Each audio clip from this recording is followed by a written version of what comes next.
Hello, fellow watchers and enjoyers. Ash and Piggy here from Watching Walford, bringing you the Watching Walford podcast. It's episode 83, and we are what, 20? Where's me fucking notes? 22 weeks. We are 28 weeks into 2024, and this episode is going to cover the biggest storylines and takeaways from the 29th of July all the way to the 1st of August. We are officially in the hot month now.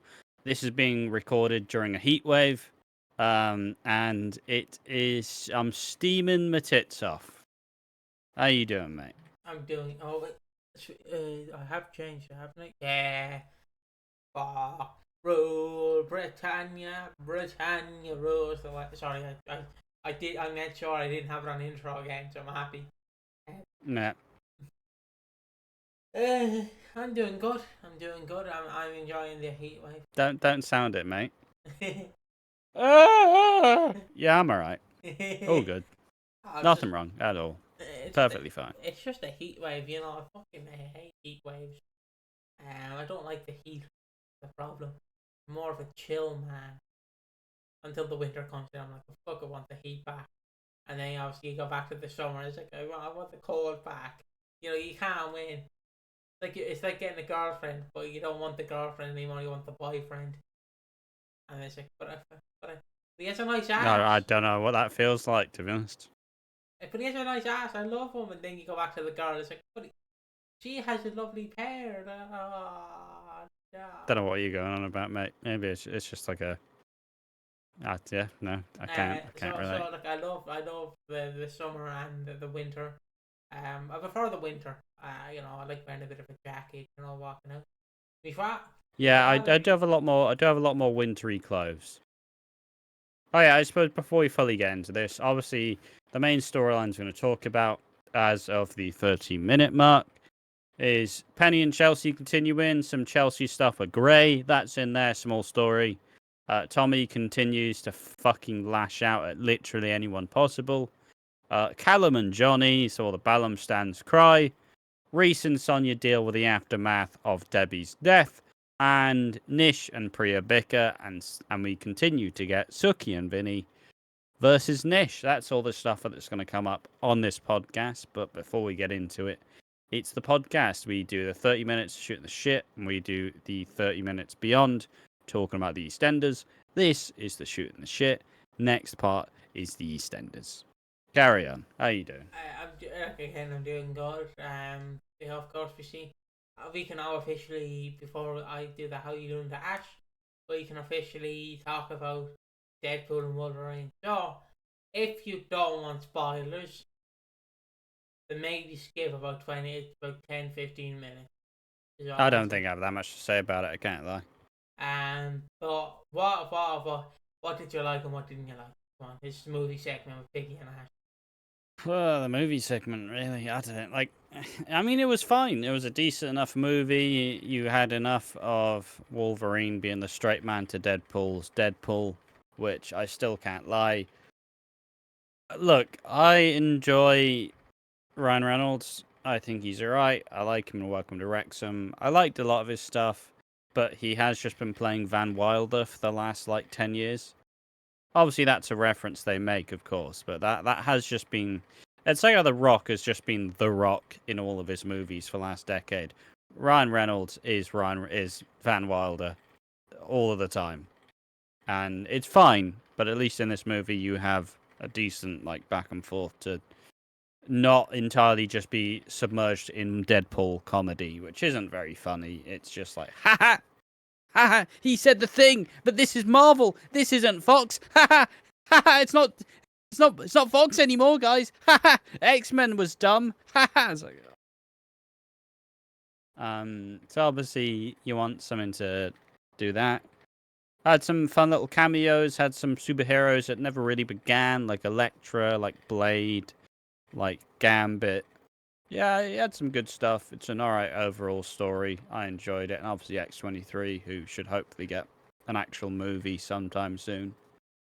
Yeah, it was enjoyable enough. Top 3 Marvel movies, but then I cherry pick Marvel movies because I don't want to fucking watch the same shit 20 times in a row. So, Yeah, it's top 3, but also top 3 is what Logan, top 1, Spider-Man. What's the one with all the Spider-Men? No Way From Home. No Way Home. No Way Home, and then obviously Deadpool and Wolverine. Big Wolverine fan. Don't really give a shit about Deadpool. I mean, I'm quite the opposite. Where I'm a Deadpool fan. I haven't really seen much of Wolverine. I mean to watch the X-Men movies, but telling me to watch. I mean, just watch Logan. Just watch Logan. You don't need to watch the X-Men movies. No, they're fine. They're just not very good. And obviously, like I enjoyed Logan's top tier though. Logan is a must-see. I've heard a lot of good things about Logan. Obviously, what I love is the fact that someone didn't really get the fact why Logan, or Wolverine, I should say, wasn't depressed. Like why he was depressed all the time. It's like he did send his entire fucking whole X-Men crew out to die. They were slaughtered to death. So it is kind of his fault because he wasn't there to help them. And that's what I love, where it's like he helps them basically, and he helps Deadpool. He doesn't want to at first. He fucking hates him. He fucking hates him. And I told Ash this off camera last week before he went to see it. I went, "Be careful, Ash. Fuck the Wolverine. They just go, right, mate. You're in a Deadpool movie. Fucking swear like a sailor, like I'm doing right now." And that's what he does. Like, I generally think it's a good movie. But if you're expecting cameo after cameo after cameo after cameo after cameo after cameo after cameo, you're not really gonna get it. Obviously, you're gonna get like your usual 5 cameos, but you're not gonna get a fucking whole 600 of them on the battlefield or the 5. I mean, you get a decent chunk of them, really. I just don't really know what people want out of Marvel movies. See, the one I didn't think he was overly emotional. Like, they were building to the fact that Logan's he's here, and it's like, well, yeah, there was never really a fucking doubt that he wasn't gonna be here. Like, what, he came? What? No way, never knew that. Like, fucking course he's coming. Not because movie logic, because they set it up in a really simple, boring way. I don't know. I don't think there's anything profound about it. It was enjoyable enough. It's a nice little buddy comedy, essentially. I enjoyed the villain. The villain was cool. If I didn't watch 2, I probably wouldn't have gotten half the reference. But it's just a strange movie. Deadpool is a very weird formula for movies. Like, I don't feel like because obviously they don't want to be this big kind of Marvel blockbuster, but it is in the same way. It's a really hard one to do because you want to make it like alternative, because that's Deadpool's entire MO. But also it's your third movie in a Marvel franchise. And they don't really do the most cookie cutter stories. I don't know, just it's got some problems for sure. Like, it was enjoyable. I enjoyed it. I enjoyed it more than 2. I probably enjoyed it more than 1. Not that I've ever really gone back to look at 1 again since 2016. But it was enjoyable enough. My favorite, it's a stupid thing, but my favorite scene is the fucking where Johnny, I think it's Johnny Blaze or Johnny Storm. He's either called one of the 2. I fucking forget. Yeah, pretty much. Well, the guy from Fantastic Four. Yeah, the lad who sets himself on fire basically has a superpower. No, he doesn't pour gasoline. He literally just sets himself on fire. The poor bastard got robbed of a power. But yeah, it's like, because obviously it's played by Chris Evans, because it's from the Fantastic Four 2005 movie and 2007, I want to say, The Rise of the Silver Surfer. And they're also rebooting it as well. Yeah, for a third time. So obviously, like, Chris Evans is there, and he's like, "Yeah, guys, look, he's gonna say the thing, and then he just goes, "Flame on." It's like, fuck. Yeah, it's a fake out. They think it's like, because who's he actually play? Like, otherwise, what actual hero is he? Yeah, so shit, it's Cap, and then it's like, oh no, it's the fella from Fantastic Four sound. Fake out. Obviously, my favorite scene is where they have to batter all of the Deadpools from all the different universes to Madonna's "Like a Prayer," which is a fantastic blowjob song. To be crude about it. Yeah, it's the best blowjob. It's the second best blowjob song. The number one has to go to a wrestler's theme. Jack Swagger, Get on Your Knees. Best blowjob song.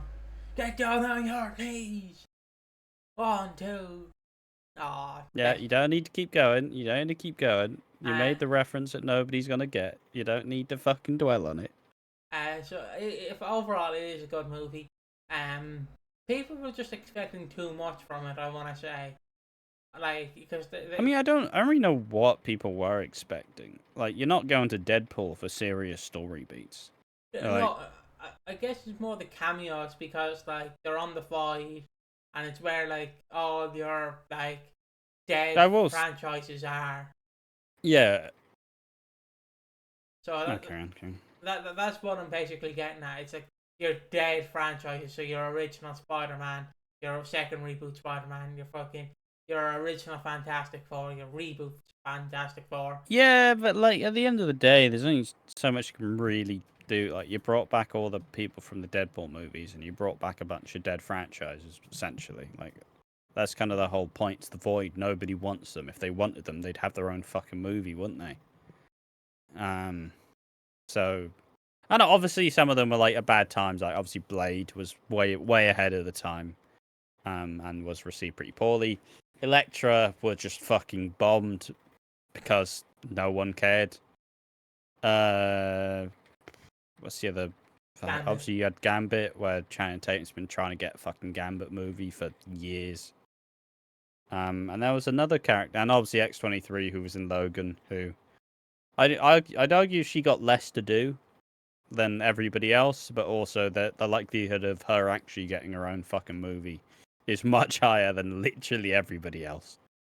So, yeah, it's I don't know. I don't think.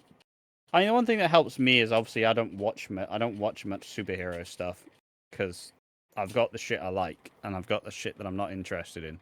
So I'm not gonna fucking watch every single Marvel movie that comes out. Like, I'm that kind of guy. I'm like, why the fuck would I watch it though? I don't care. And even this one, I don't like how Marvel likes to ham fist that everything's a multiverse. Like, can we just fuck off with the multiverses, please? Can we fuck off with all the timeline fuckery, please? It's in everything. It's in Mortal Kombat. It's in the fucking superhero movies and actual movies and all this shit. Because, like, well, if they die, we can just bring them back, right? It's like, oh, just fuck off with it, please. Just stop fucking doing it. It's a tired trope. It's over. When was the last good timeline movie? Back to the Future. That was done 40 years ago. But I believe the multiverse saga ends in like Secret Wars, where all your characters all your main characters. I don't think they're bringing back fucking Ben Affleck's Daredevil. But all your main characters will get a send off basically.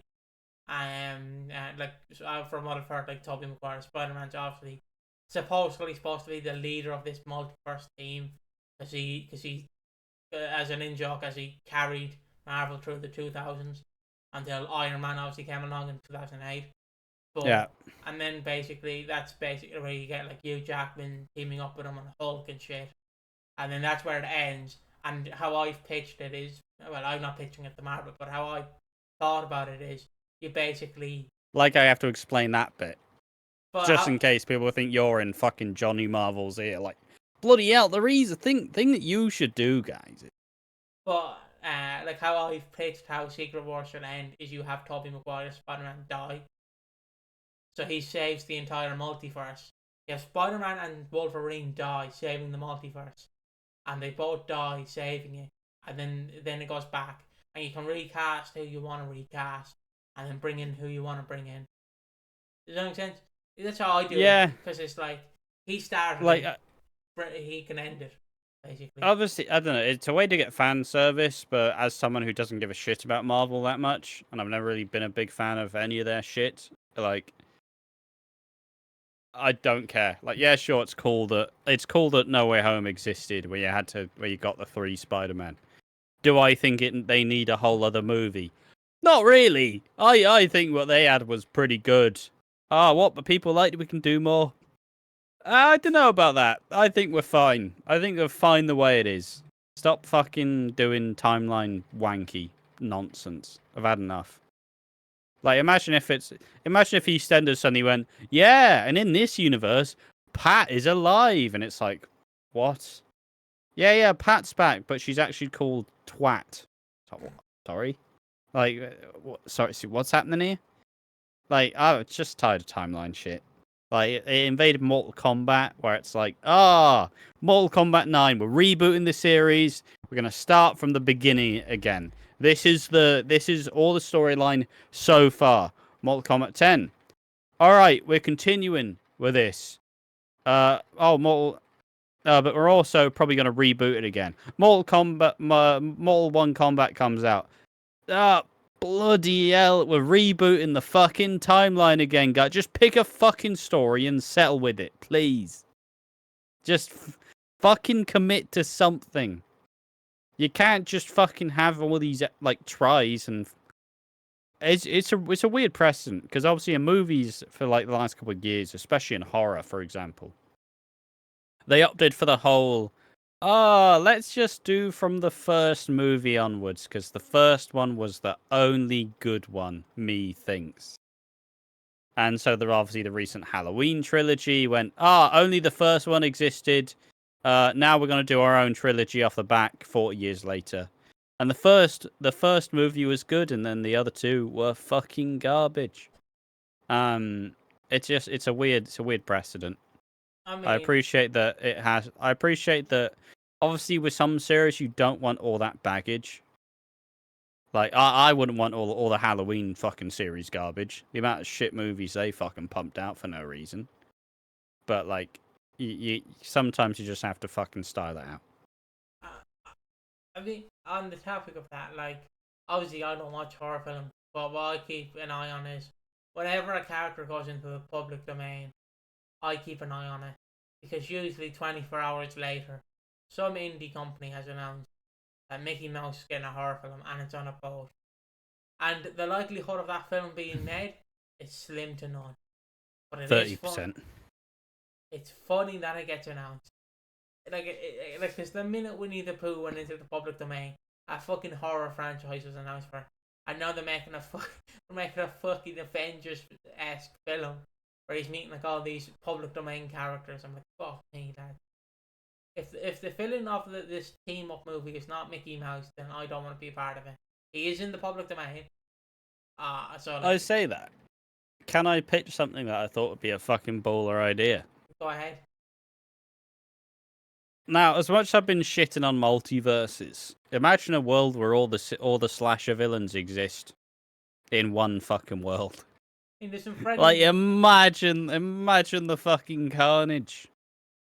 Like, so for people who not, so imagine you have Michael Myers sound, you have Jason Voorhees sound, you have fucking Freddy Krueger banging, you have fucking Leatherface as well, like Saw, fucking Scream. You have all these characters that all exist in one fucking world, and at some point they're all gonna have to clash, right?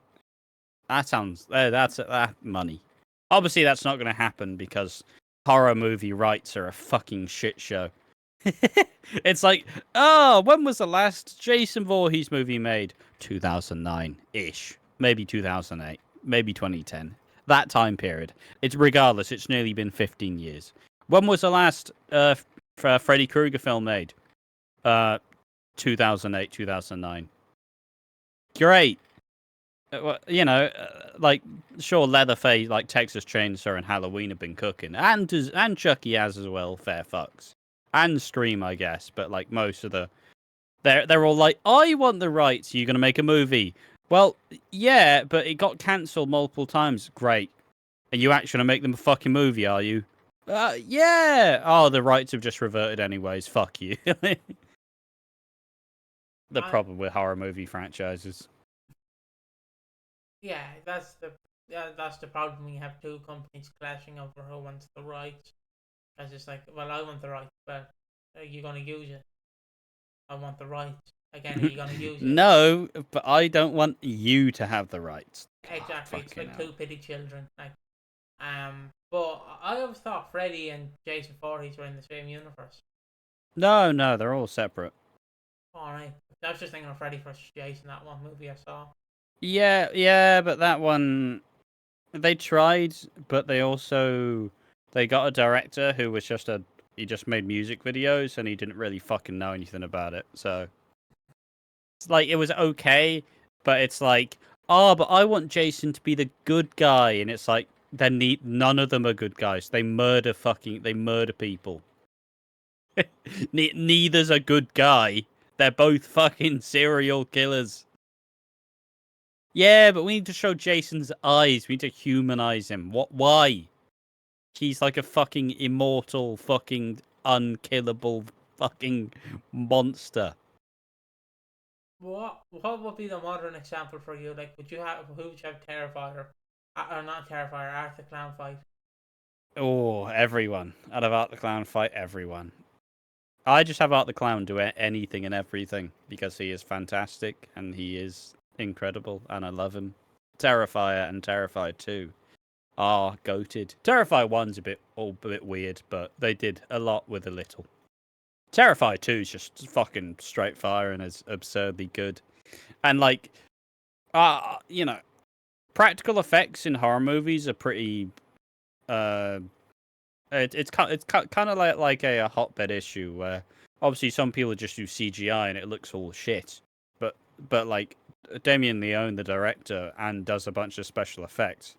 He's a fucking mental. He's an absolutely mental bastard who's making all the shit practically. Probably one of the grossest movies, like in terms of actual like effects, because oh fucking hell, some of it is extremely grotesque. Like all those like rumors of like people like throwing up, I could easily believe it. Because even I was uncomfortable watching some of these fucking scenes, and I'm like, "Fuck you know." And I've got an iron stomach, me. But yeah, Art the Clown is the king, and he is my true slasher king. Yeah, I don't really know much about horror films. I haven't seen that many. Obviously, the series will return for Halloween. Where we watch horror movies. I'm not editing that shit, Ashes. So that's my one obligation for Halloween. He's editing it. I'm not. Thanks. Cheers, pal. I mean, I didn't edit it last time, so. Yeah. Well, you're doing it this time. What the fuck, no? Well, you're editing all the Christmas content, big man. How about that, motherfucker? Right, How's that fucking taste? How about some more effort with the editing? How about that? I will be editing the Christmas content. I'll be doing the daily Reddit videos. You bastard. Yeah. See, I can play this card too. But yeah, I guess without further ado, how are you, Ash? Yeah. I'm alright. I've been streaming a bunch this week, as said before. Twitch.tv/AquaDreams. Aqua as in the artist who made Barbie Girl, and Dreams as in what you do when you sleep sometimes. Been speed running a lot, been playing Simpsons Hit and Run. Just been moshing about really, just getting by. I could probably do with a bit of a break, personally. Don't know why. It's just something that's happening, but it's probably there's one happening soon, anyways. I'll just hold on. I'll hold on for like a week. But yeah, it's busy. That's all. That's generally how it's all been. It's been alright. It's been good fun. Channel's going. Everything's popping and locking, baby. How are you doing? Doing alright. I have to ask you. So you didn't write a complaint to HR. Contractually obliged. Yeah, contractually obliged. I'm doing alright actually. You know, just getting by. I like our little chat of horror and multiverses and shit. Because I generally do, in reality, like I do believe that multiverses do exist. Like that. Not really. I mean, I like to think that. So say like, it's gonna sound weird. Say like, I mean, roll with it. Fuck it. Who cares? So say like you wake up one morning and you're like, do I put jam on my toast or do I put butter? In one reality, you put butter on the toast, and the other, you put jam on it. That makes sense. So that's what I believe. Every little action you make will happen in another. The opposite of that action will happen in another universe. So there is a universe out there. Sorry to rag on him, but there is a universe out there where your dad is alive and is doing well. But the opposite effect of that is obviously their mom would have passed on. That's it. That's what I believe. A multiverse happens. Like one action will affect the other action. Is basically. It's weird how it works, but that's how I believe it. So like there is a reality instead of my mom hitting me, my dad. So that's how I believe it. But yeah, fair enough. I've not really, never really given it much thought, honestly. Like, I think it's more fun. It's more fun if it does, but grounded in the old autism brain. I can't, with good conscience, start to genuinely be like, yeah, there's buddy. Like, there are probably a lot of. I do genuinely believe there's a lot of shit that goes on in the world that we don't know about. There probably are aliens. Probably are a bunch of different fucking galaxies and shit with life force or whatever. Or life forms, rather. Probably is. Do I necessarily believe it wholeheartedly? Not particularly. But it's more than likely that it is out there. I just still kind of. It's still. I mean, the biggest mystery is how complex humans are in comparison to animals, and how it got to that point. It, because obviously, well, it kind of goes down to like evolutionary theory, right? So, we just evolved through time. And it's like, yeah, but there's a lot of shit that the body naturally does, and it's really smart at doing. That's really hard to explain how it works. But I'm also not really a religious person, and I'm not going to be like, it's all God. But it's I don't know. It's the perpetual question of how do we exist? and I'm just gonna end on a note, a high or a low note. So obviously there's this YouTuber called Sneeko. He believes that once you're 12 or once you've hit puberty, you should be allowed to marry. Like you should, if the parents consent, you should be allowed to marry. Oh, no, I'm not gonna. Like if that's your religion and that's what you believe in, fair fucks. I don't give a shit. Just I don't. Yeah, and basically, you shouldn't be able to marry after 12. Yeah, you shouldn't be allowed to marry at 12. But if you want to believe that, you believe that. But I'm just gonna say you're a nonce for believing that. If you believe allegedly. Allegedly, if you want a 12. Well, it is a questionable view. And basically, this is so funny to me.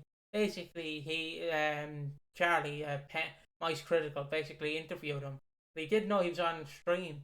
So obviously they're talking like, oh yeah. So what do you think of marriage? And they're going back and forth like, so what do you think an adult is? This guy, fucking. This is like when you're in a debate with Trump and he pulls out the "you're gay" card. He pulls out. So yeah, once if a 9-year-old wants to get their dick cut off, would you say that's all right? And obviously he thought he was speaking in hyperbole, so he's like, yeah, it's fine. And then everyone was like, how dare you, Charlie? Fucking allowing children to manipulate their bodies. Blame our kids! And I'm like, one of the lads has just confessed that he doesn't mind that a 12-year-old can get married. But you're more focused on the fact that this guy accidentally messed up and thought he was speaking in hyperbole. Like, obviously we all know you can't just walk in there and be like, Doc, you pull down your pants like, Doc, come on. Fucking hurry up there, Doc. But it was just so funny to me how everyone come mad at him for. But yeah, that's why I wanted to end it on, because I was like, why not? But on top of it, I like how you said might end it on a high note or a low note. And you fucking tiptoe into this fucking topic. But like, if you're wondering, like, a quick take on my evolution for me is it goes two ways. Either you were created by a man, they're obviously all created by a man, or you were they just evolved from the sea. It doesn't matter where you think. At the end of the day, one of you is right, one of you is wrong. We can't prove who's right and who's wrong. You just gotta believe what you want to believe. That's all. Really? Like, I don't care if you believe that we came from monkeys. I don't give a shit. I don't care if you believe that we came from fucking God. Although that is funny, like how a magical man. Like, if a magical man created all of us, doesn't that mean then we're all technically related? I mean, we're all children in the eyes of God. Bit Nancy No, that it's an interesting. Like, obviously, it's people obviously say don't talk about the sort of shit, but it's still like it's still an interesting way of thinking. Like, you shouldn't just close yourself off on shit to like think about. All these questions can be interesting to be explored. Whether you believe it or not is down to you, and whatever you want to do, that is down to you. But yeah, it's just interesting hypotheticals, really. But yeah, Yeah, that is the half an hour part of the podcast. I just quickly want to say, like, I don't care what you believe in. Like, the only thing I'm not knowledgeable on is what goes on in the world, because Everything. I'm not knowledgeable about everything. Yeah. That's what you should say. But yeah, again, I don't keep up with politics or what happens in the news. I know that's the wrong take, but I'm like, I want to live in my own little bubble. I suffer from anxiety and shit. If I read what's happening in fucking other countries being bombed, I can obviously stress myself out and be like, it's gonna happen to us. Obviously, it's not. We're in a high. I don't say we're in a higher standards, but the likelihood of England invading us again is slim to none, I would say, and they've better shit to worry about. But yeah, I try and keep my mind off like wars and stuff. I don't really keep interact with that. Like, the only mainstream thing I keep up with is fucking American politics, because it's like it to me it's like a reality show, like, or like a soap opera like EastEnders, where fucking it's like, this character's dead. He's not. He's back from the dead. Yeah, well, that's enough of that. But believe what you want to believe, lads, and don't come at us for what we believe in, and we won't come at you for what you believe in. Unless it's genuinely horrific and it's absurd and it's fucking disgusting, then obviously you can hold us fully accountable. You guys believe in abortion. Well, time to get into EastEnders. Yeah, let's talk about the EastEnders. That's not my notes. That's my Hollyoaks script. All right.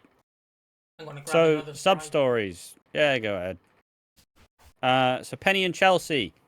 I'll read the topics again. Penny and Chelsea continue to bicker, and Gray is selling the house. Tommy continues to cause problems.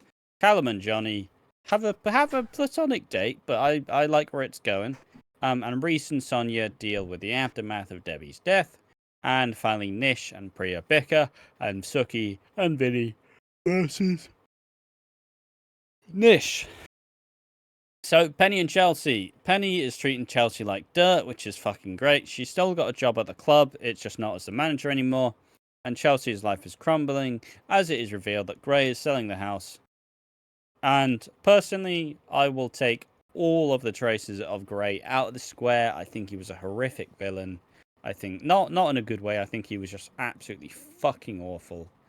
And I really hope that the character is forgotten about and never thought about again. Fucking hate Gray Atkins, hate the character, hate that time period in EastEnders, and overall, very just. I'd rather not. I would simply rather not ever think about Gray Atkins in any variety ever again. Yeah, so that's that. Just continuing onwards though. Piggy takes 10 minutes to sit down. Right, you're back. Hello. Gray Atkins getting scrubbed from the square. Oh. Are you a fan of it? I quickly switched gear. I didn't know you were quickly going to ask me a question. So I switched back. I hope Gray comes back for one episode. So I want him to come back, right? You know, like how everyone hates Scrappy Doo, and in the EastEnders community, nearly everyone hates Gray Atkins. I don't think so. There are a lot of people who like Gray Atkins. A lot of it is where people started. Alright, but what I want is Gray Atkins to walk into the square and then get absolutely plowed by a bus. Like, he fucking walks, he's like, hello Chelsea, I'm out of prison, I'm here to start my new life. Boom. Just fucking out of nowhere. But yeah, I'm excited that he's back. He's getting mentioned. He's getting mentioned. Our favourite character is getting mentioned. Oh yeah, and Penny treating Chelsea like dirt. I mean, Fantastic. She is the manager. What do you expect? Exactly. Penny treats Chelsea like you joke that I treat you. We both joke. We both joke how you treat me. Mostly you. Mostly me. But yeah, Gray is selling the house, and Chelsea tells Bernie not to worry about it. I'll try the best to fight it. Johnny also recognizes that they can fight it, but when talking to Felix, she kind of goes, "Yeah, maybe we just move. Maybe it's time." Yeah, it's fucking hell, excuse me. It's just Grey. I'm happy it's over. All the traces of Grey are nearly gone. Bernie is the only one left. Please fuck off. And Jordan, I guess, but meh. What will they do? Is this Chelsea's big storyline that she was promised this year? Perhaps. Maybe. Who the fuck knows? But yeah, Tommy continues to cause more issues. And this week, the socials have closed Tommy's case, but the school's going to keep an eye on him. Alfie asks Kat if she wants to head back to the caravan this week instead. When Tommy goes to the park with Ricky and Denzel, he insists on it, like, not particularly nicely, but she forced him to take Bert and Ernie instead. The lads are pretty fucking appalled when Ricky and Denzel, when Tommy is just lining up shots to just twat the kids with a football, just pelt the fucking ball at them. Playing bowling. Absolute little bastard. But yeah, they're like, "What the fuck are you doing, mate? The kids. What are you doing that for?" And he's like, "Yeah, well, they're annoying, aren't they?" An angry little man. I'm just waiting for when Phil realizes and he just like sits Tommy down and says, "You don't want to be like me, you fucking prick. You don't want to be like me. Fuck off." And then he'll kind of his whole life will crumble because his Lord Emperor Phil Mitchell does not approve. I mean, it's like the Ben approach, right? Where it's like, I'm gonna lash out and be a knob, so Phil loves me. Oh, Phil doesn't actually like doing these things. It's just who he is. Ah, fair enough. Yeah, and they're nursing a bit of an injury. Kat's called Alfie and she now realised she may need extra help. Alfie's made a bunch of arrangements so that Kat can spend a week away from the boys, and she's taken Bert and Ernie with them. Man, she doesn't want to go. Alfie tries to get it through to Tommy that you don't abuse women, you know right from wrong, and if you do it again, you'll have to come up against me. And when talking to Kat, Alfie figured out the best way to keep in line is be a no-nonsense dad, and he'll be able to get through with him. She will go, and she will be taking the twins with her, and Tommy's pretty relieved. I will say, I thought they were going to say, alright, fuck it, he wants to live with Phil, he can live with Phil. Let Phil have him be his main parent, and we'll see how he fucking feels after that. Well, that was where I thought it was going.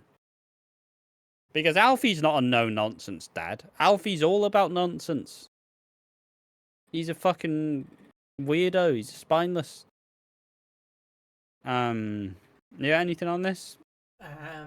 Just staring at me? Yeah, just staring at you. Like I'm fucking delivering a sermon? Come on.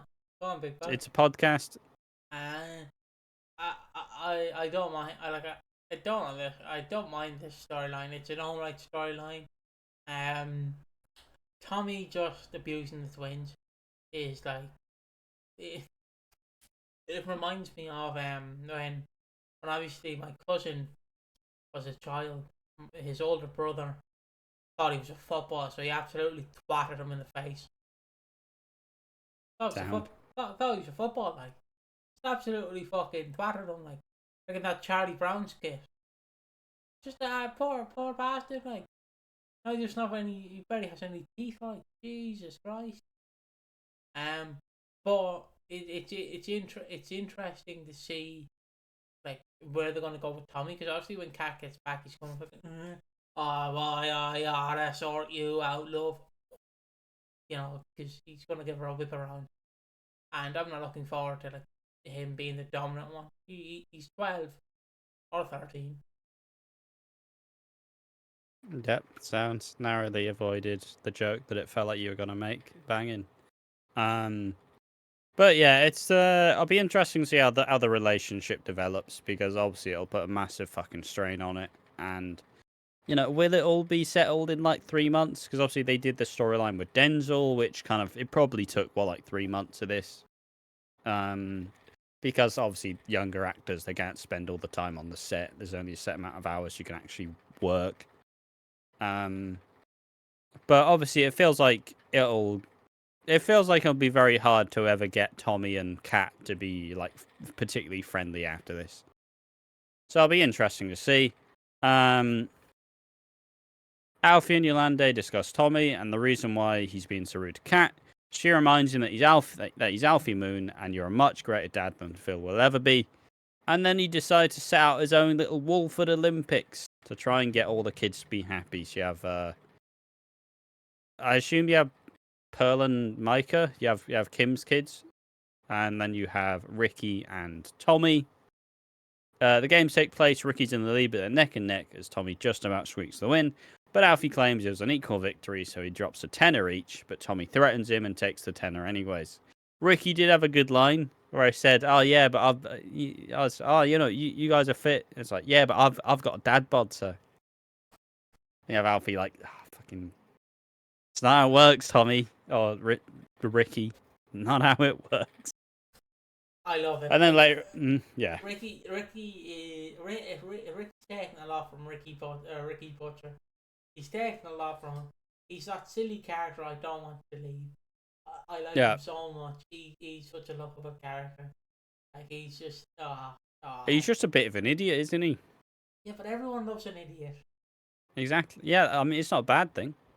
Exactly. Why do you reckon this channel works? Who's the idiot? Both of us. Oh. Thought you were gonna just point at me. No. So it's nice seeing Ricky. It's nice seeing Tommy. Ricky could have absolutely twatted Tommy. Ricky's a strong boy.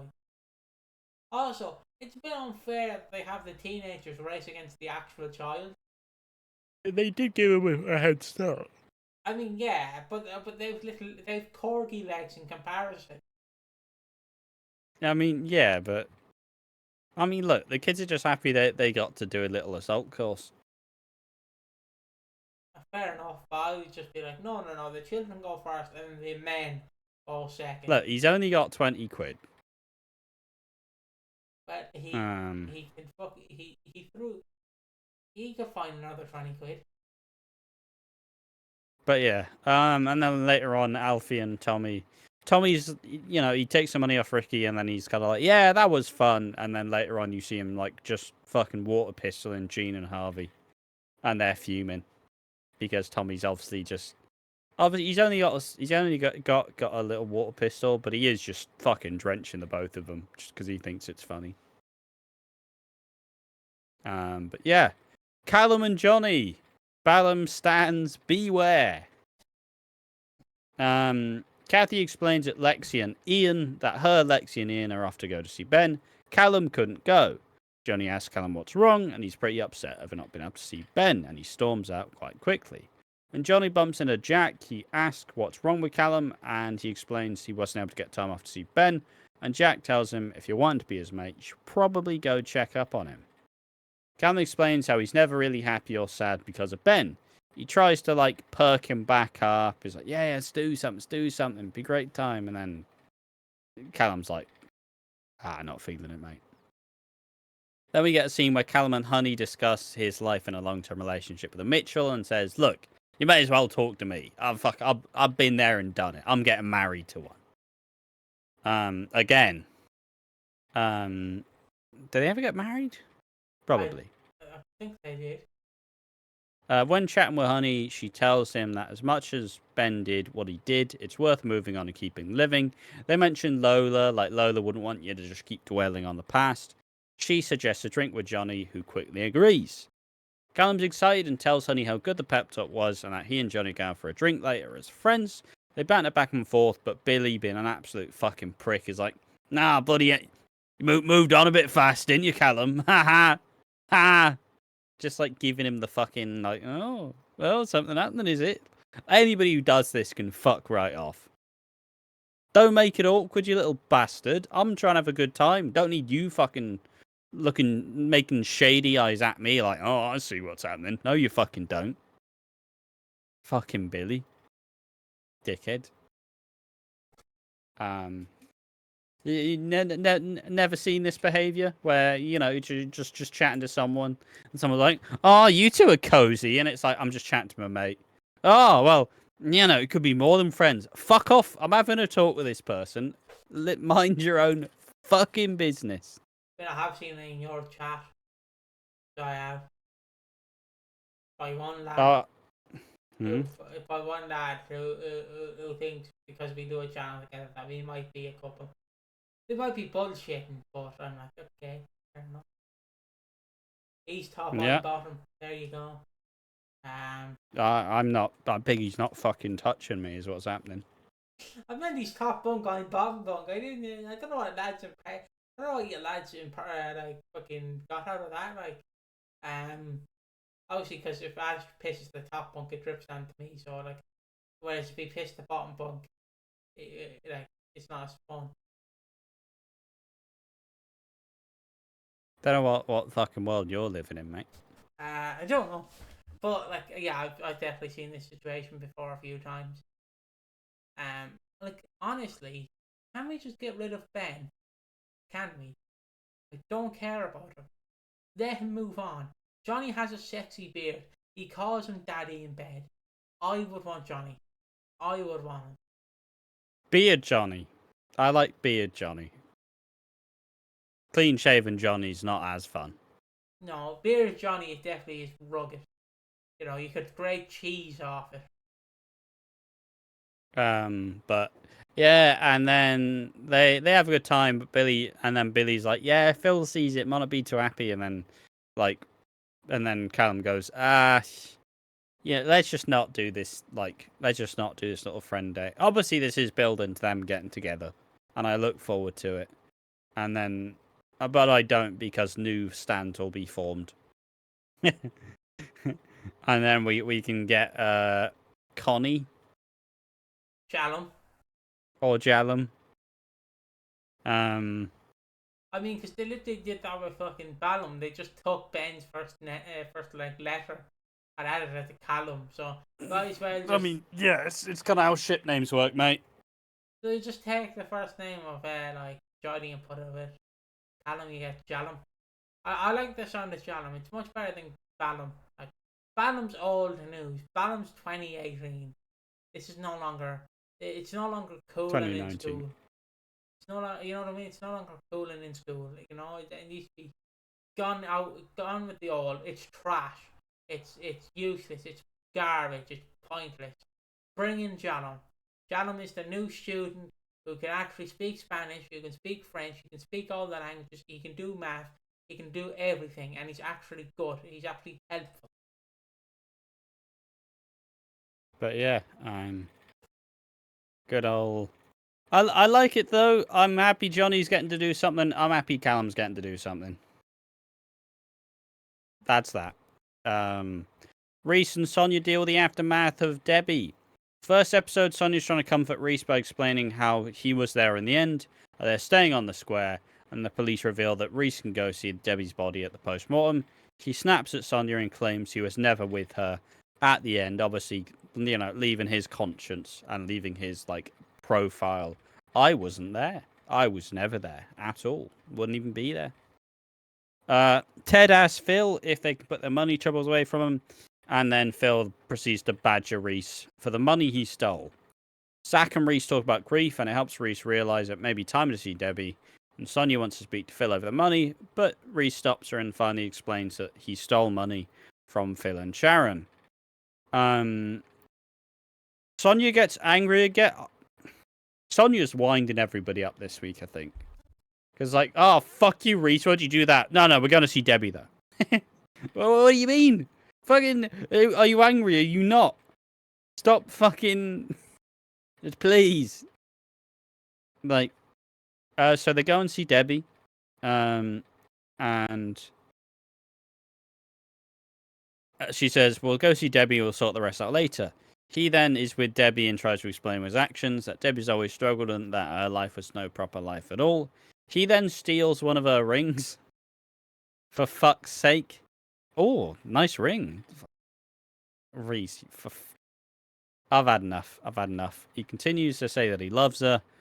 When he leaves the room, Debbie's parents show up and they're a little confused how she died out the blue. The mum says something happened to my little girl and I'm going to find out what. And that's the duff for episode 1. She explains how she rang the home every day, how Reese didn't notice anything. He introduces Sonia as his landlady, which is in the old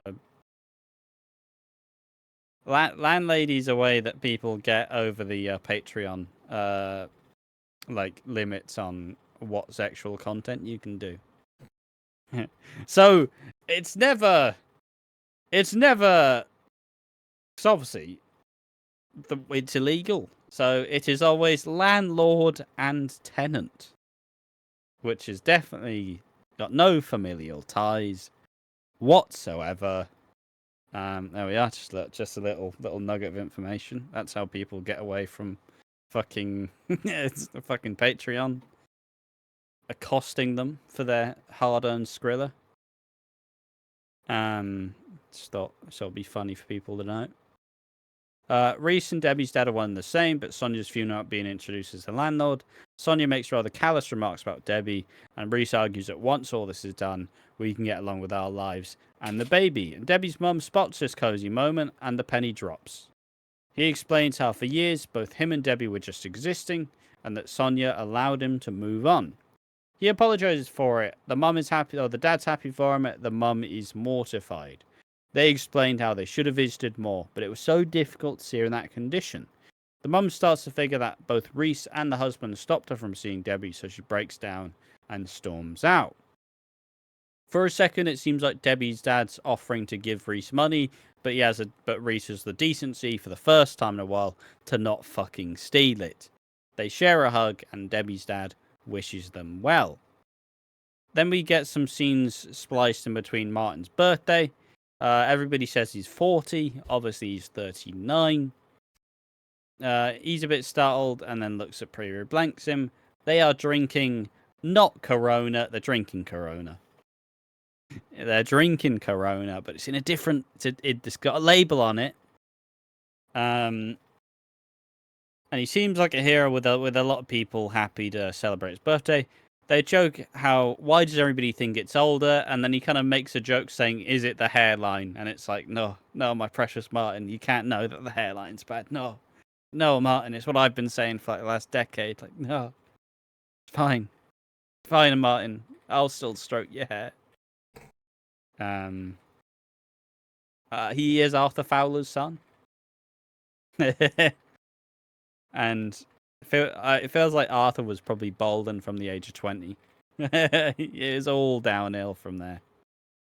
Martin apologizes to Sonia and Reese, and all seem to make up. Then one by one, a bunch of people give Reese their condolences. Debbie's parents overhear a conversation with Ted and Sharon over Reese. They hear that Reese has been floating they say that Reese has been fleecing Debbie to pay for IVF, and they're obviously fucking fuming. She makes a massive scene at Martin's birthday that they've been putting money into that account, and she brands him as a thief. This leaves Sonia angry again, as Reese once again didn't fucking tell her anything, and demands that he sorts things out before they leave. Debbie's mum calls Reese out on being a coward and dishonest. She calls him not good and definitely not the bumbling sweetheart you act like. While Debbie's dad asks if the IVF worked.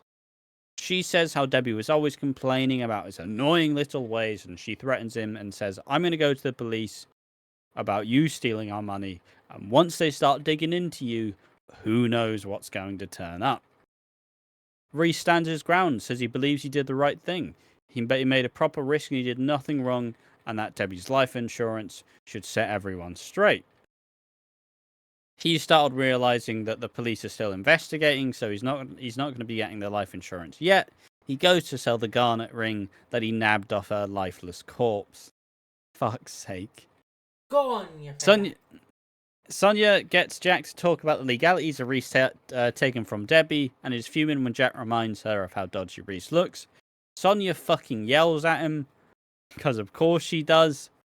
And the square's dealing with all the gossip, thinking about it's how dodgy that Reese's money troubles are over now that she's dead.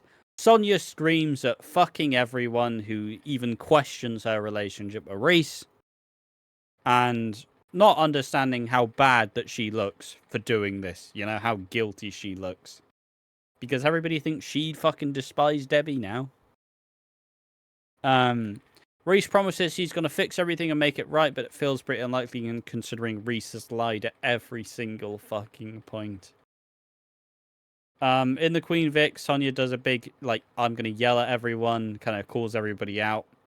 And Priya and her have a big argument as Sonia lights up the entire Vic. Laura and Sonia are talking about and racking their brains over how to get Reese out and about. He's trapping himself in an anxious. And she's confused as to why Reese isn't going outside, despite the fact that his wife has just died. He's not looking forward to the future. It's like, of course he's not. She's been dead 2 days. She's been dead for like a handful of days. Oh, I'm sorry. Is he not fucking jumping from the walls with glee? Fucking Sonia. Please. What's wrong with her? I don't know. Did you know? What's the fucking point?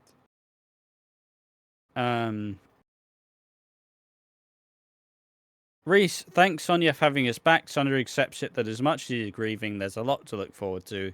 Basically being like, yeah, fuck you, Reese. I know you're grieving, but we're having a baby, so fucking snap out of it, you little bitch. Grow up. It's only your wife. It's like that fucking Scottish video where there's a woman with a prosthetic leg climbing, and obviously the leg falls off. She's like, "Oh, can I keep going?" She's like, "Oh yeah, it's just your leg. Just your leg fell off. It's alright. Just keep going. It's fucking just your leg." Banger. Fantastic stuff.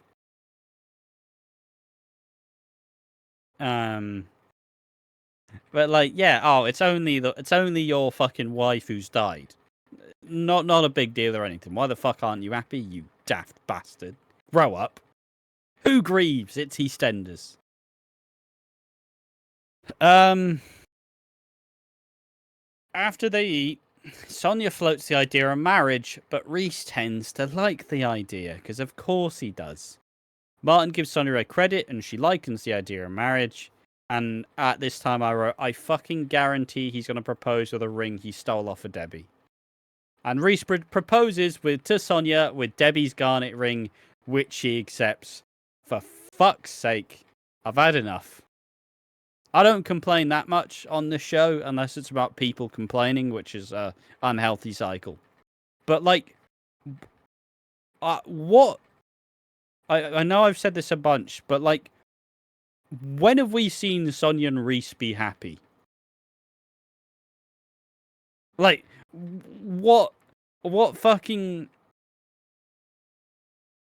Does Reese just lay some really good pipe? Like, what is he doing that makes Sonia happy? Everything we see of Sonia and Reese's relationship is Reese being awkward and saying something insensitive. And Sonia just goes, Reese, you fucking idiot. Why you gotta say that, you dickhead? When have they been happy? What would have led Sonia to be head over heels? I am willing to take the fucking rap for you murdering your wife. Fucking... How is she at that point? How? I'm just sat here like an awkward child. Do you got anything to say about Reese and Sonia? Oh! You finished all the stories they were telling this week. No, we still got the niche stuff. Oh, no. I mean, you finished with the Sonya and Reese stuff, didn't you? Yeah. What do you think about it? Is Reese a murderer?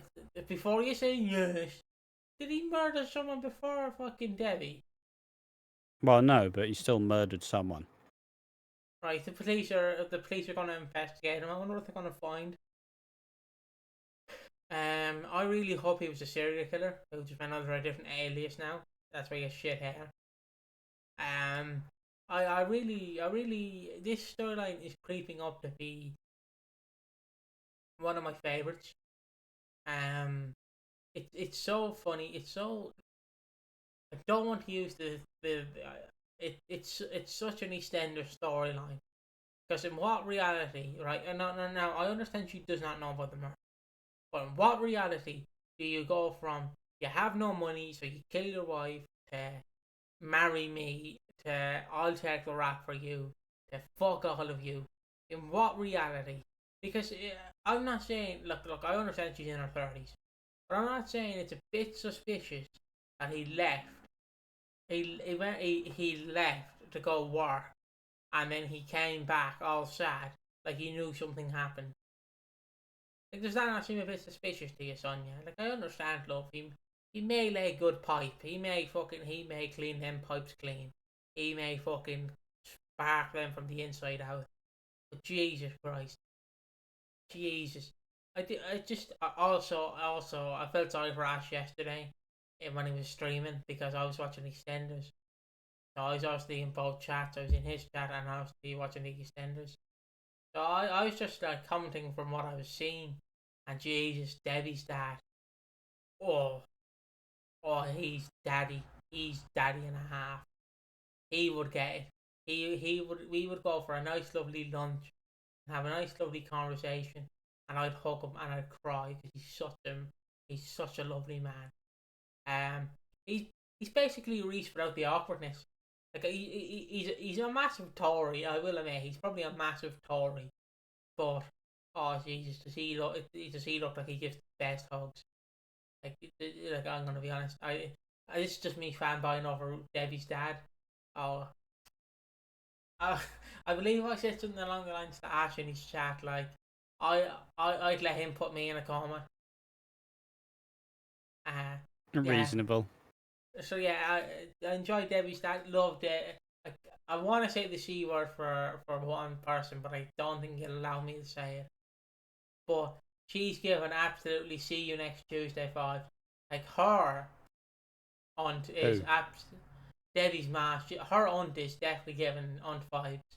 Like, I mean, it's what they've been saying about Debbie because everybody's decided that Debbie's funny because she laid there looking really attractive and died. And everybody's just taken it. But slay queen, rest in peace, queen. Love you, legend. I don't get it. But like, none of these are picking up what I'm putting down. Like, just as the final bit of this segment, what has Reese done that makes Sonya fucking fight everyone for him? I would have an answer, like, but I don't. Because, like, again, like as we said, unless he's literally in that fucking factory wiping those fucking chimneys clean, like, unless he's fucking fully in there, he's fully in there with a dust cleaner and everything. Little penis as a dust cleaner. I don't know why that's funny to me. And he's absolutely clean and everything. Like, I don't understand. I guess he might be a great cook, but like, he's lying to you straight to your face. He's not telling you the truth. And he's lied at every single fucking avenue. He's not been straight a single time at all. Yeah, she's like, this is fine. I'm just having a kid with a fucking serial liar. No problem with that. Oh, Reese, did you take the kid to school? Yeah, I'll sort it. It's like fucking kids on on the swings all day. Just like fucking. I've had enough. Like, look, it's cool that there's a murder aspect. That's interesting. But for fuck, I've had like, And my brother's been saying, somehow Sonya's worse than Reese at this time. Because Sonya's just fucking screaming at everyone. For no reason. Like, everybody's really justified to be skeptical of Reese. Because he's a shit accountant who is having money problems. You know, red flag. He's lied about literally everything. You get into a relationship and he reveals that he has a wife. Yeah, sure, who's in a coma essentially, and isn't gonna wake up. But you still get into a relationship with a man who has a wife, and you're having constant money troubles. He just has to be slinging some mad dick to actually be fucking. There's nothing redeemable about him. See, Nothing at all. see, like, obviously, only asked you at this point, okay? You know what this is essentially reminds me of? You know, like in wrestling when they have like a heel and a baby face, but then they're trying to turn the heel into a baby face, but it's not working, but they're desperately trying. That's what it's reminding me of because I feel like they're Trying to really make a baddie into a good guy. yeah, and they're trying to make Sonya into a good girl, um, a good woman. That's better. Yeah, bleh. A lovely woman. Let's just say a lovely woman. And it's very hard because I know what they're going to go for. They're going to get Sonya in jail, and then the whole square's going to be like, free Sonya, fuck you, Reese. But I don't understand how we can root for that if she's defending him every single opportunity she gets. Like, maybe in jail she gets a phone call saying, like, oh yeah, Reese is, by the way, murder. But I just don't know. I just honestly don't know. I do get where they're coming from because they're trying to like get Sonya. They're gonna have this big twist where Sonya's actually gonna stand up for herself and fucking lay him down like and fucking beat the shit out of him.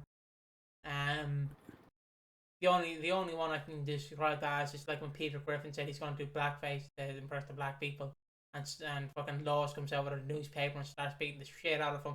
As like, you're a stupid man with a stupid idea, stupid. It's all I can think of is just what Sonya would do to him. But I just don't know where you go with it. It's very hard for me to look at it. Like obviously my dad like predicts that Debbie's alive. You know what? This is giving Pauline and Arthur vibes.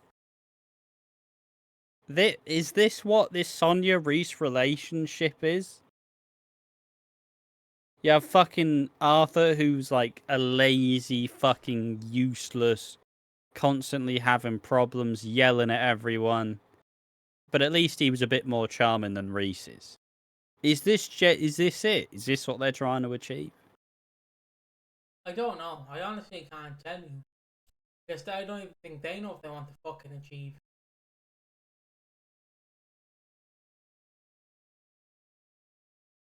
Like, I don't know what they generally want to achieve. Like, usually I know, but it's hard to tell. But I guess we're dwindling on about this. Like, Debbie's dwindling on in Reese's heart, even though he doesn't give a shit about her. Also, side note, right? Side note. I understand. I don't know what Sonya, like, I don't know what her factory's giving out. But Jesus.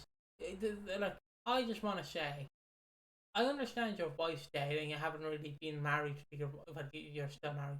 You haven't really been dating her since she's in a coma. But you are quickly like moving on very quickly, aren't you, Reese? Like you like it's like, oh, she's dead. Time to see if there's more fish in the sea. Time to get married. Like, that's what I just don't get. Like, I'm not the most critical person. I do generally like to pick up what's been put down.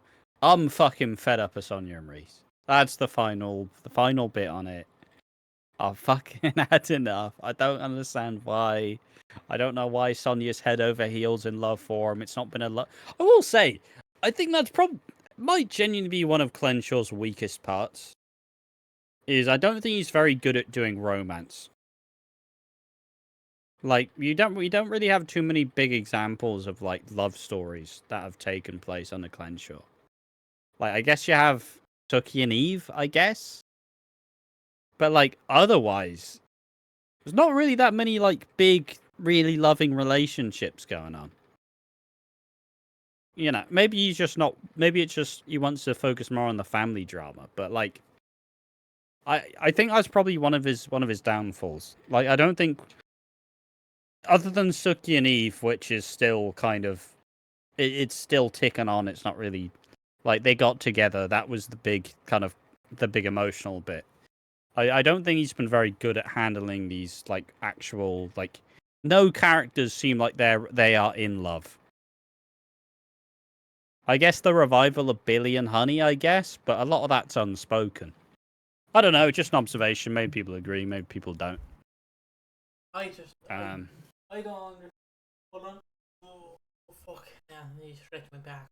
I just don't understand, like, what his like deal is with their love, because he's trying to bring back all the old couples together.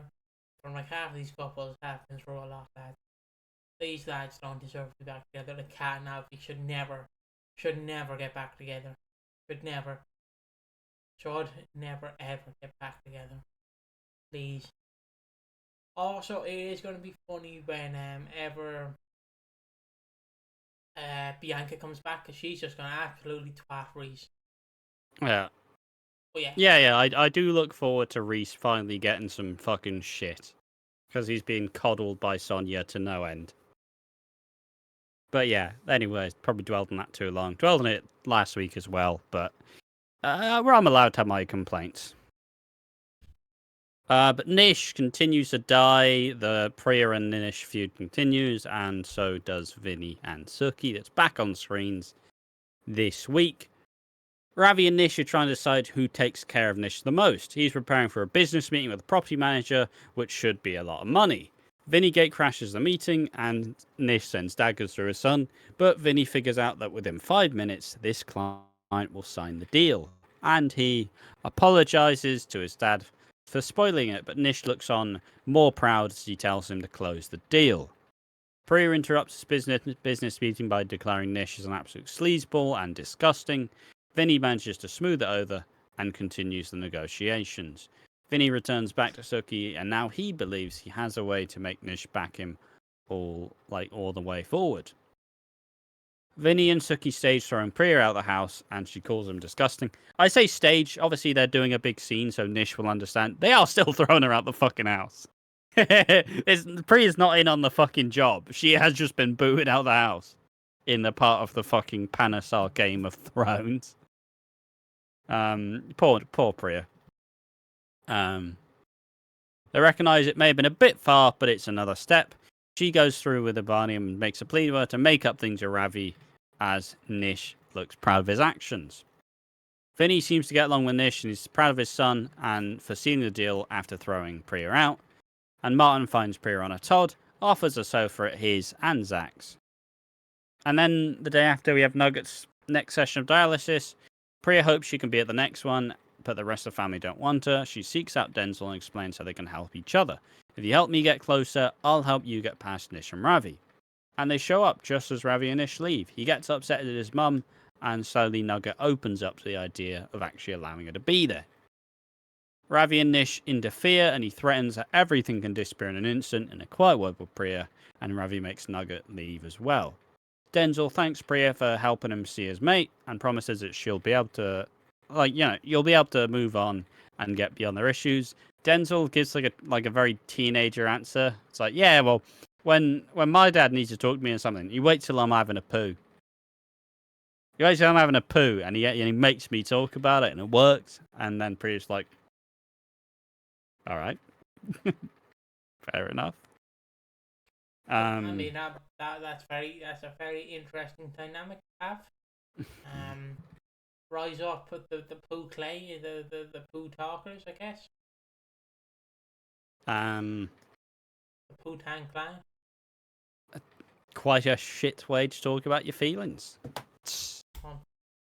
No, you stop it. You're taking too long. It doesn't fucking work. Yeah, fair enough. You said it too quickly. That's the problem. No. Yeah, but you take 5 business days to process the fucking. That's a joke. That's a fucking. I'll play the drums now. but then you fucking scramble. Priya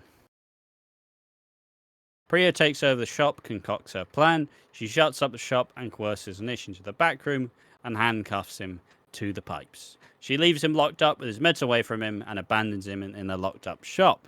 Suki and Vinny are discussing their evil, dastardly plan about getting the businesses, which obviously Nish overhears. And the plan's been rumbled, and in episode 4, he's trapped in the shop without medication. Priya tries to play it coy and says, admit that you lied, we slept together, but Nish remains strong and says you messed with the wrong man, just as Ravi and Vinny show up. They make Priya let Nish go, she gets sacked, and Vinny and Suki feel like there's a chance their plan has been rattled. Priya, gets fucking fired. Suki then lets Eve know that the plan has been thrown out, and Eve advises her to give it up before it gets really messy. Nish clearly knows that he's put out, and the next part of his plan is signing the call center. Vinny, you've done a really good job lately, and Ravi, you have as well. So I'm signing over the call center to Ravi. Have fun with the call center, big man. So obviously Nish knows, and Suki and Vinny have to know that it is a thing. Nish claims he has bigger and bolder plans for Vinny. Suki rallies for Vinny and Priya, and he brags how he was asleep for most of it. And then she kind of is like, yeah, well, at least Eve would have kissed me in bed at night. How about that, Nish? Fuck off. Loser. Loner. Alone. Priya then tries to apologize to Vani and wants to make things up. Then Nish asks for Vani to find Ayesha Sidhu, who most people think is the first woman that Suki fell in love with, that being the wife of the man that Nish killed in a jealous rage when Nish thought Suki was cheating on him with a man, ended up being his wife.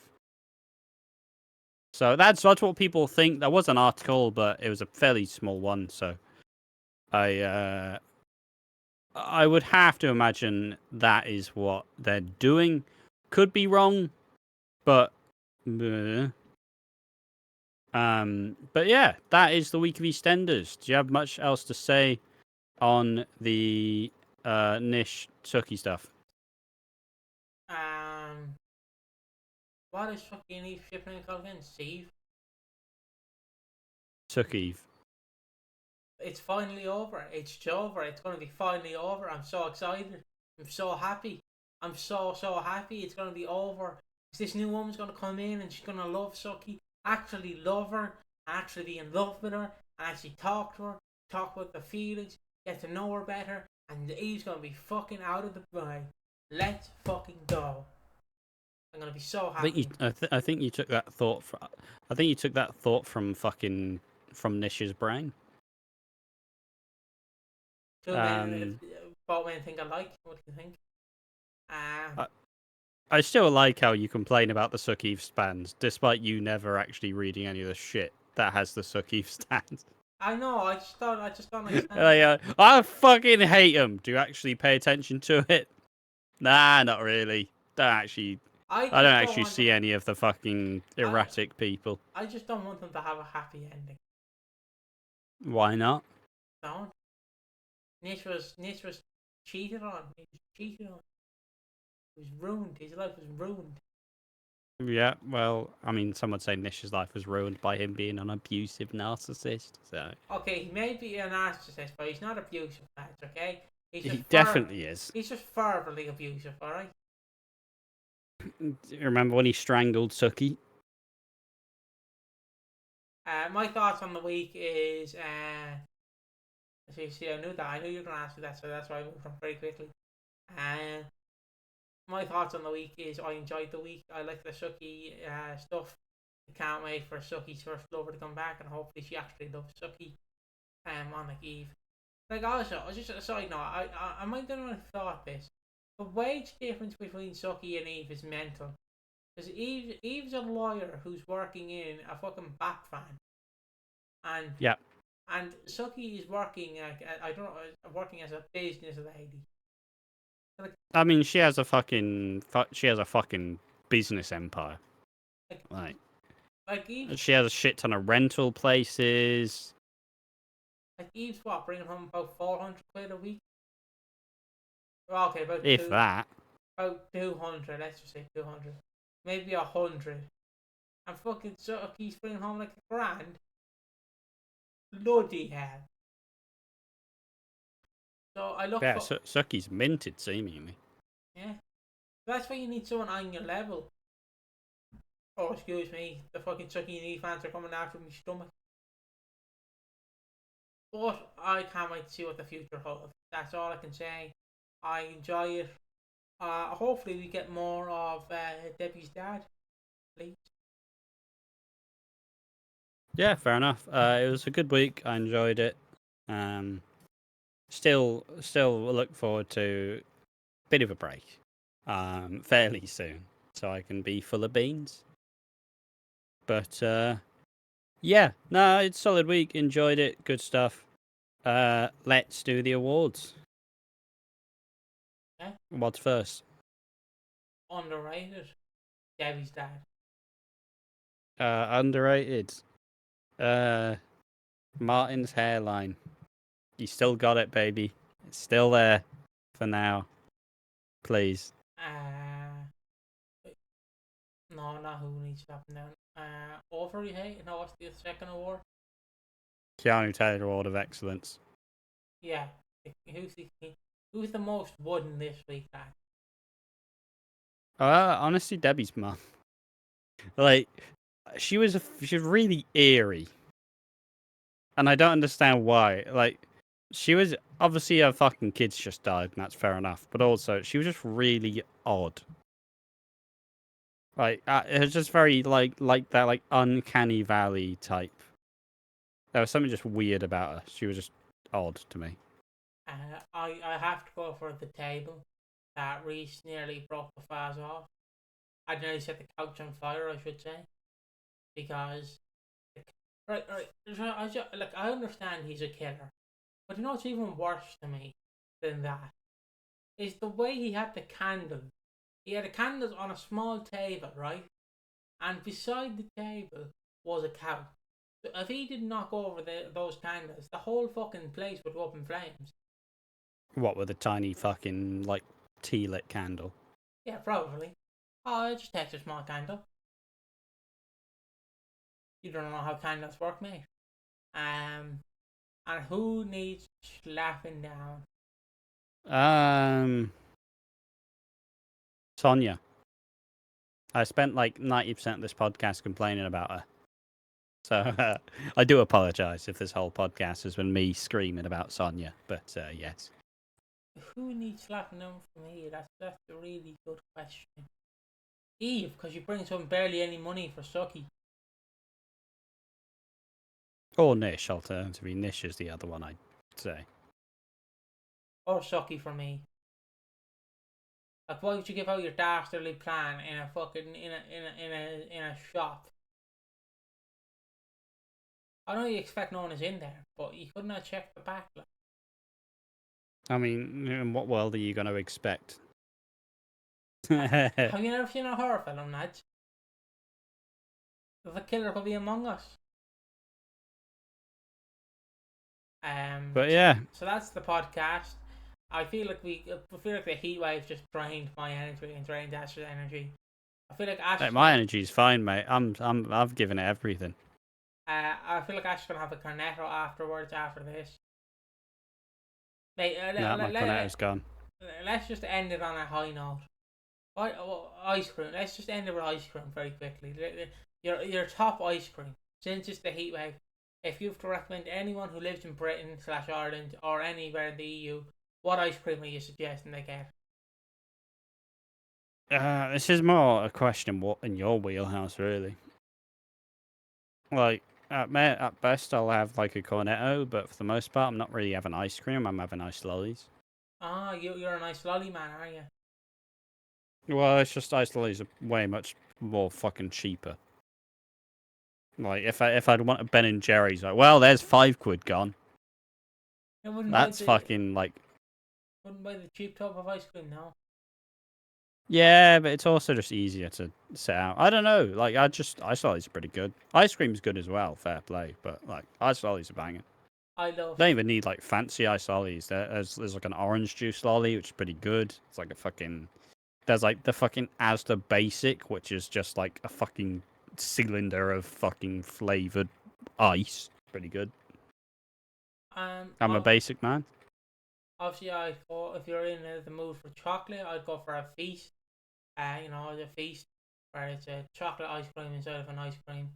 Oh no, it's chocolate. It's a chocolate outside with chocolate inside, with ice cream underneath the chocolate. You want a more I'm old. not really a big chocolate guy personally. If you want an old school choice, a cornetto, any flavour of cornetto, the original three, or the caramel one that they released, or the cookies and cream one they released, any of them five, I'd recommend. I do love cornetto though. A cornetto's good, but you know what I love more than a cornetto? A king cornetto.